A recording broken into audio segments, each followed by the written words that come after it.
So welcome back to another episode of the Pathway Podcast. I'm your host, Nino, and today we're delighted to have Dr. Sebastian Rodriguez Elizalde back in the studio.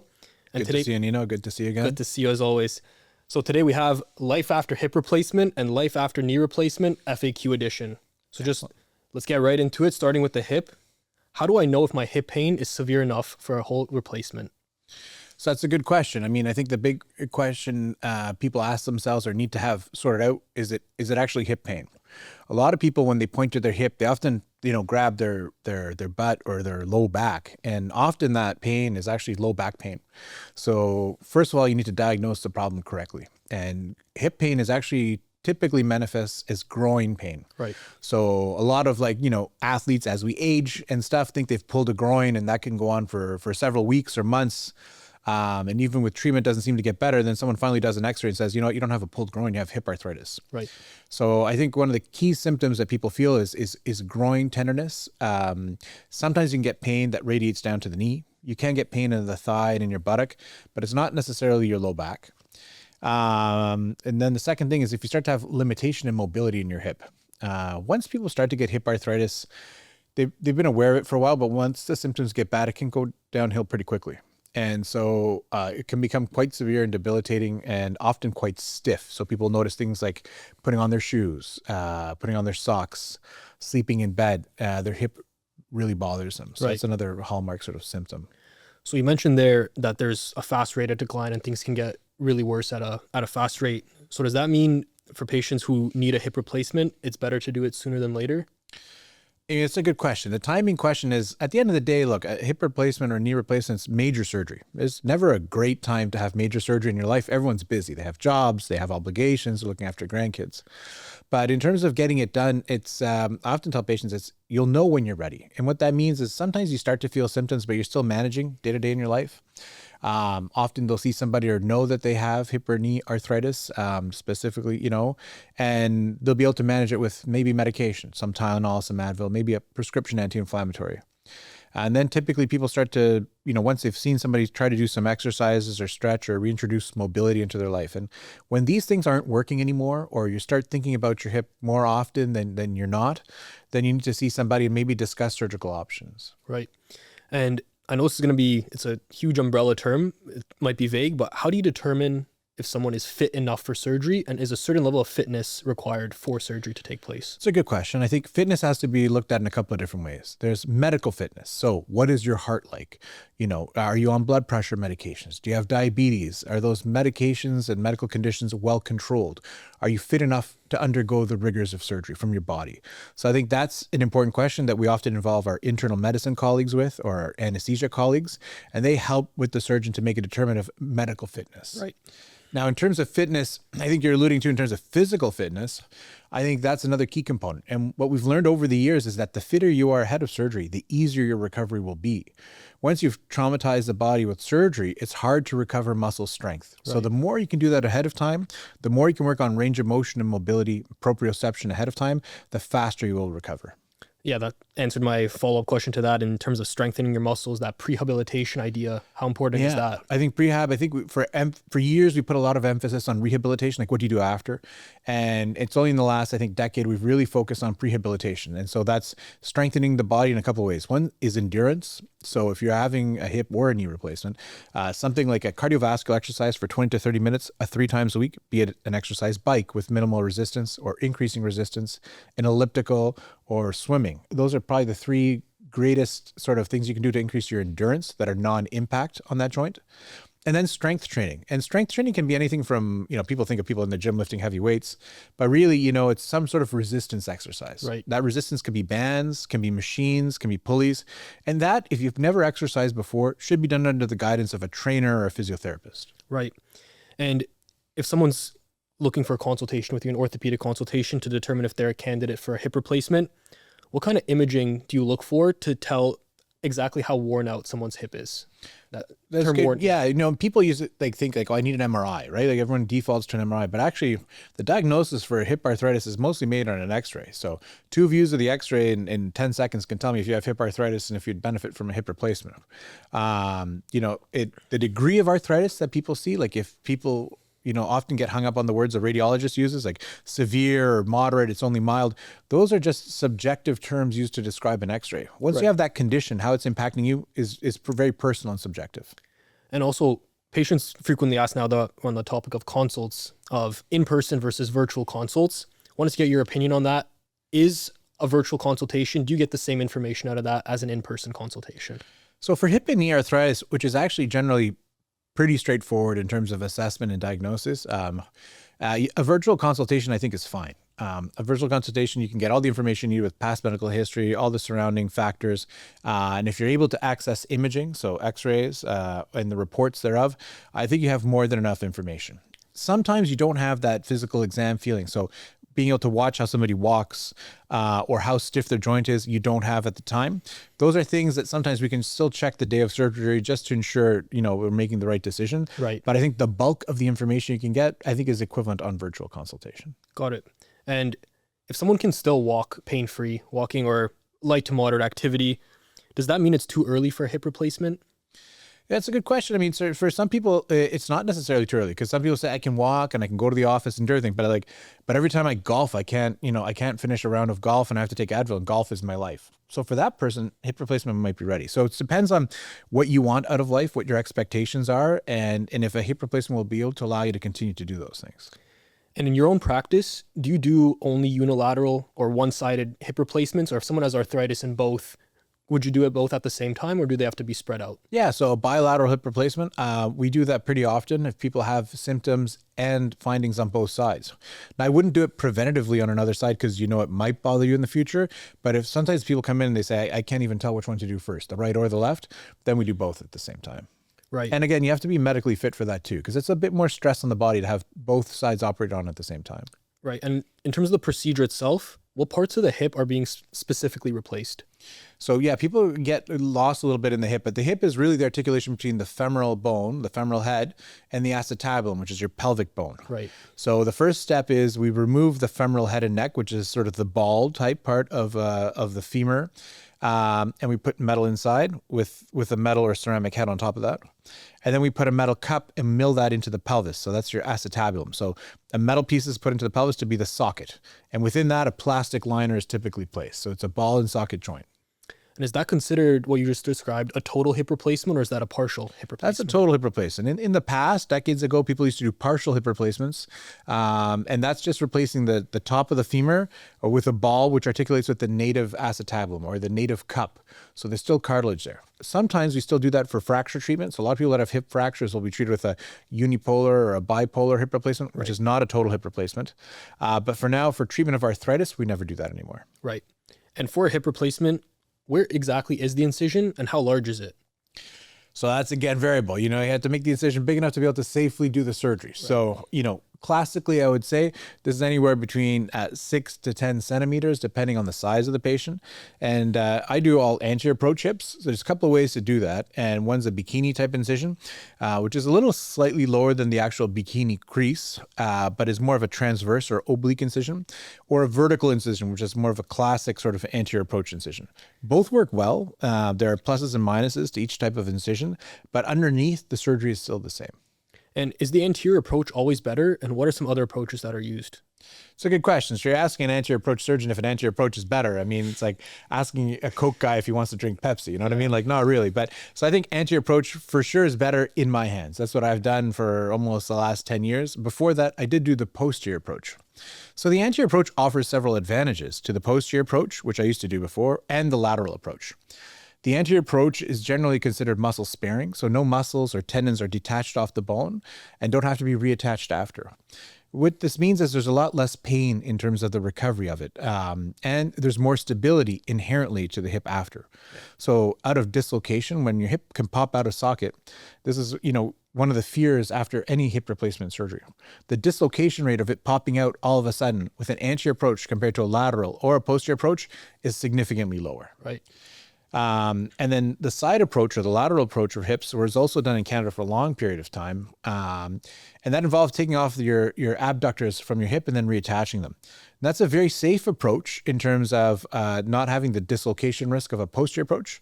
The problem is it does cause in some people a permanent limp and weakness of the abductors. Right. The other problem is that this approach generally is pretty painful in terms of recovery because you're detaching so much muscle and reattaching it. On the actual surgical day itself, what type of anesthesia is typically done? And does this affect any of the surgical outcomes post-op? Yeah, so I think anesthesia is a key component to being able to do any surgery. We have now gravitated to more spinal anesthetics. And what that means is people are really scared about going to sleep or they've had bad reactions to anesthesia in the past. And that's generally referred to as general anesthetic, where you have breathing tubes put in your mouth and you're completely put under and there's a machine essentially breathing for you. With a spinal anesthetic, you're frozen from the waist down. And what that means is you're still spontaneously breathing. We'd have to edit that. That's why the water's... No editing. That's why the water's here. It's part of the job. Part of the job. All right. So with the spinal anesthetic, you're frozen from the waist down, and that wears off after a couple of hours. Spinal anesthetic is better from the point of view is that you're not being put to sleep. There's no irritation to the throat.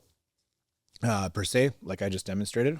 And you're generally using less pain medication because it helps control pain after. Right. So it used to be thought of as safer. Now, both approaches are probably pretty safe, but it allows for a smoother recovery from surgery and faster without the nausea and vomiting and a lot of other medications that are associated with general anesthesia. Got it. And how long does a hip replacement usually take in the actual operating room? It depends on the surgeon and the complexity of the case, but an actual procedure of like me doing surgery on a patient can be anywhere from, 25, 30 minutes to 45, 50 minutes, depending on how hard it is. And you already alluded to the different kind of components of the hip and the articulation with the femoral head and the acetabulum. What type of hip implants exist and which one is best for a particular patient and why? So there's a variety of different manufacturers of hip replacements, and every manufacturer will probably tell you that theirs is just a little bit better in some regard. I think the key thing to remember is that you should be letting the surgeon decide what they're the most comfortable using. You don't want to take a Ferrari driver and put him in a Porsche because you think a Porsche is better if he's never done that before. Right. So let the surgeon do what he or she is the most experienced in doing. At the end of the day, most of the components are all equivalent from the point of view of they've got very good track records over 10, 15, 20 years. And if they're put in correctly, should last you anywhere from 20 to 25 years. Right. One of the key differentiators is, if you get a metal head or a ceramic head. So, ceramic is a little bit smoother and will last you a little bit longer. The drawback of ceramic for some people originally was that there was a slight fracture risk. So in younger or heavier people, we shied away from it. Right. That's been shown to not be as big a deal now. So we use ceramic pretty liberally. The downside is ceramic is more expensive. So in some public hospitals, they don't offer that as regularly. Right. And how do you determine with those differences, which one is best for a particular candidate? Is it age? Is it history or the symptoms they're experiencing? Less so about the symptoms, more about age and medical fitness. So the other thing is the head can be ceramic or metal. The stem also typically is either put in with a press fit or a cemented stem. Right. We reserve cemented stems for people that have osteoporosis or very weak bone. It gives you instant fixation and adheres well to the bone. In terms of a press fit stem, you have to be a bit careful if you're using those in elderly people because there's a bit more stress on the bone. So we make those decisions based on bone quality, based on patient comorbidity. So some people with a rheumatoid arthritis or some other diseases might need to have a cemented stem to reinforce their bones, even if they are young. So it's not purely just age. And what's the newest state-of-the-art tech in hip replacement surgery? Newest state-of-the-art tech. I mean, listen, like tech is coming to medicine like we've never seen before. I'm very excited about it. I'm passionate about tech. We've been using computer navigation for all our hip replacements for the last several years. We're now using robotics and robotic navigation for our hip replacements now in terms of being able to guide how we mill the bone and how we can control leg length or offset or positioning of components. And so for me, I'm excited because I think the next 10 years is going to see a boom of tech, hopefully with integrated AI that evaluates what we're doing and the outcomes of it. And hopefully some more virtual type tools that are sort of even less invasive than big bulky robots. Two questions with that. Like, how far do you think we are from AI integration into medicine, and are you receptive of it? 100% receptive of it. I mean, if you use ChatGPT to send an email, you realize how powerful it is and how much easier it makes your life, right? You probably came up with all these questions with ChatGPT if I were thinking about it right now. So, you know what I mean? I think ChatGPT and AI is here to stay. I think it's important to understand that, you know, for the most part, AI is still taking, you know, the breadth of human knowledge and making a compendium and rapid access for you to be able to access it, right? Yep. And tailoring it to what you want. Yep. And I think that makes a lot of processes in medicine easier. For surgery, what I think it's going to do is tell us who's the best candidate for, you know, certain techniques. You know, do you use a robot here? What angles should we be putting things in? What's the recovery time? Being able to predict this person's going to struggle a bit because of these are the risks at home and physical factors. They might need an extra day in the hospital versus that guy can go home right away. Right. So I think that's AI is going to be more predictive in terms of managing how we manage people post-operatively and what their expectations should be pre-operatively. And with that, patients are often concerned, how will their pain be managed during and post-operatively? I mean, the good news with hip replacement, especially with the anterior approach, is they actually have generally very little pain. People are typically surprised, you know, that they wake up and they might have a little bit of discomfort initially, but that sharp gnawing pain, that's especially in the groin, is gone literally instantly when they wake up. And if for patients that have been suffering with hip arthritis for several months or years, they say the recovery sort of ache is nothing compared to the sharp pain they had. At least our studies from our hospital with my group has shown that like almost 80 to 90% of people don't even touch the narcotics after surgery. Wow. And you can manage their pain with anti-inflammatories, Tylenol, some nerve pain medication, but classically the Tylenol 3s or Percocets, most people aren't even using those after surgery. What's your view on using like a combined compression and cryotherapy device post-operatively? I think cryotherapy is very good. It absolutely helps. The Game Ready device actually wraps really well around the thigh and around the waist and provides good sequential compression. And you can dial in the cold. Very different than just putting a bag of frozen peas on your hip.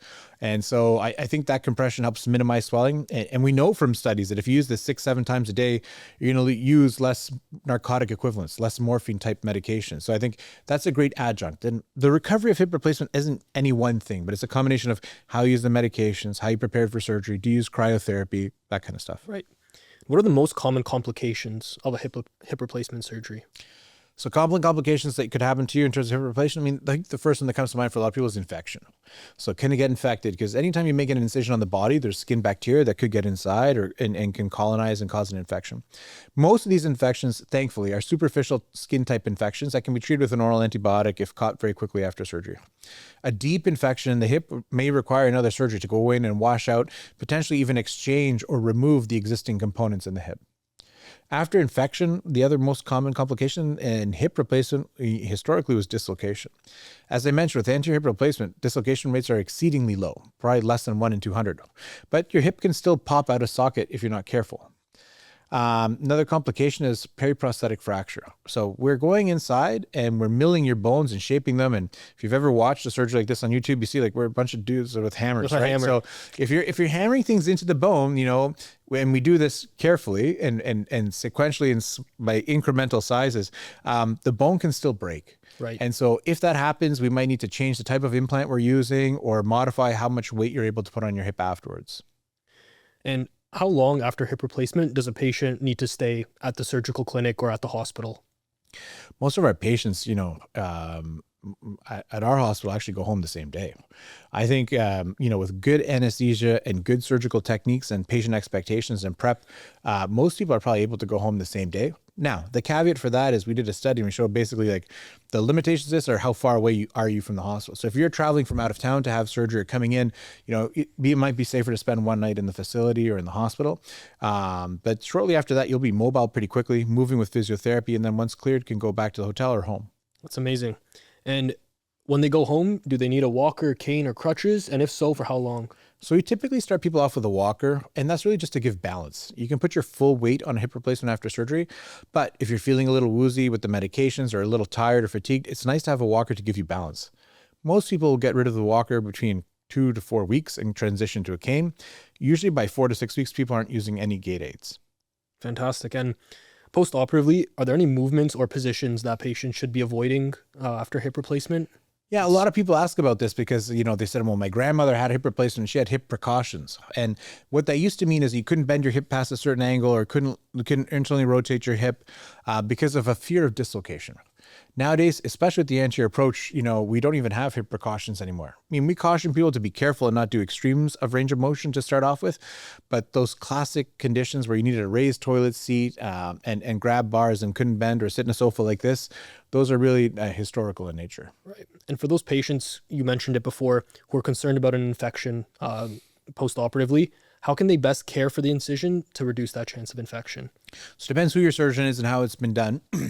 If there's a skin glue and an occlusive dressing on there, I suggest to leave that for 14 days. And once that comes off, you can shower, pat your incision dry, and after your shower, and put a little bit of polysporin or an ointment on it.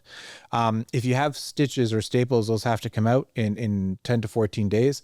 After that comes out, again, I'd suggest, you clean it every day. Some people are very fearful of taking a shower, but actually the best thing you can do is keep your body and the whole area clean. So I suggest showering with warm water and soap. And what can people do post-operatively in terms of how soon can they begin physiotherapy, and what exercises can they do specifically to optimize their recovery? So optimize your recovery. I think like that exercise that we talked about earlier, exercise you want to do ahead of time. You want to be on the bike, swimming, or elliptical ahead of time. After surgery, for the first 10 to 14 days, some home exercises that the physiotherapists and booklets or apps will provide is more than enough. Those will involve simple things like just getting your leg bending and your hip moving, being able to walk on your hip, and just generally mobilizing.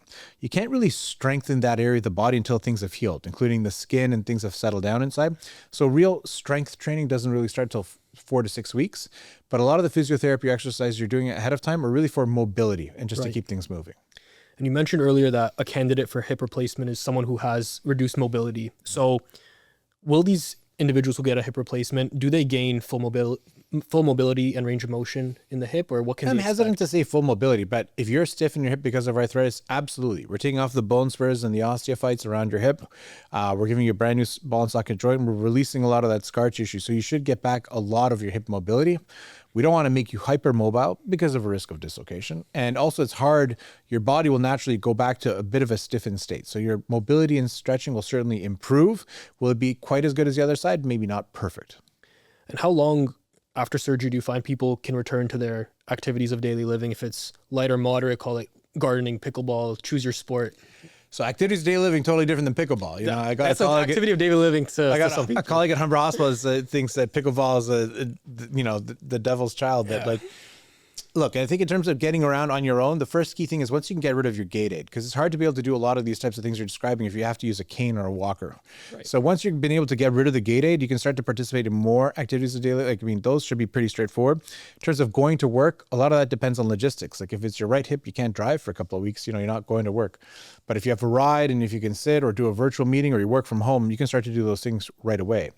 Physical activity like strengthening or more sports, golf, swimming, tennis, I think you need at least 4 to 6 weeks before you can entertain that. And that period should be spent strengthening your body in preparation for those things. And you mentioned earlier that the hip replacement usually lasts anywhere between 20, 25 years, if that's a reasonable number. Yeah. Are there any daily habits that people could be doing to prolong that if people are concerned that they might have to get a revision hip replacement? Yeah, we don't really know that. I don't think for a long time we told people, hey, don't run because you're going to wear it out. But a lot of my colleagues in Europe have been letting people run on hip replacements for a couple of decades and haven't shown increased wear rates. So at the end of the day, there's no real activity that we can counsel you to not to do. There's stuff that makes me feel uncomfortable if people do. But I think if you're really, at the end of the day, if you're fit enough to do a lot of that stuff, you're probably in good shape and you're probably going to be okay. I think that's a kind of perfect place to transition onto knee replacement. If there's anything else, or if you had any last thoughts on hip replacement. That was pretty good.